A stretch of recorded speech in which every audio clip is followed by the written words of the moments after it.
Honekin hasi nintzen batez ere kezkaturik 2010ean Otaino hiltzeneko lehen mendeurrena ospatzen zen. Eta omenaldi xume bat egin zioten bere jaioterrian Zizurkilen. Baina ez zen inorrea gehiago zabaldu, ez? Eta ni pentsatzen nuen holako sortzaile batek merezi duela nazio mailan omenaldi bat egitea. Euskal Herriko belaunaldi berriek izan dezatela nolabait tresna bat beregana hurbiltzeko. Eta hori izan zen ere motivazio handiena Otainori buruz filma bat egiteko.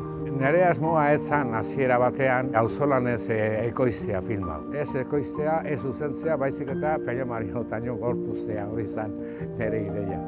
Baina azkenean ez nuen lortu ekoiztetxe baten laguntza hau aurrera eramateko. Eta azkenean urte asko pasatu ziren ate joka horren bila. Eta aspertu nintzenean, gogoratu nintzen filma bateaz, eta zen haiek gai izan bat ziren Malur filma aurrera ateratzeko frankismo garaian bate laguntzi gabe, zergatik ni ez naiz kapaz izango auzolan batez gauz bera egiteko. Horrek motibatu ninduen nolabait, eta orduan hasi nintzen pandemia garaian bueltak ematen horreri. Eta pixka ja konfinamendutik eta atea ginean hasi nintzen lehenengo kontatuak egiten. Eta ikusi nu, bazeudela hor elkarte batzuk, bazeudela udaletxeak ere bai, eta hoien bilatu nintzen. Gero aparte ere, atera genitxun, 30.000 zine sarrera bono nolapait laguntza bezala. Eta hoiei esker nolapait gauzatu nuen produzioa. Gero beste laguntza batzuk ere bai izan nituen.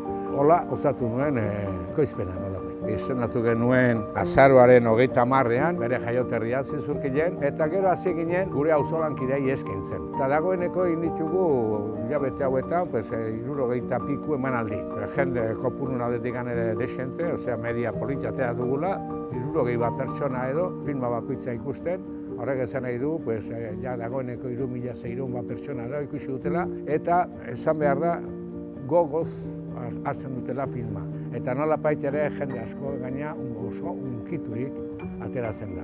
Kritika ofizialak edo kritika profesionalak oraindik ez ditugu jaso, pentsatzen dut, baina zinemaldian ikusiko dugu filma, beste zinemaldi batzutan ere ongo da, Orentzen adibidez, Nafarroan ere bai, eta gero, hoi pasata, hango ditugu ja esenaldi komertzialak.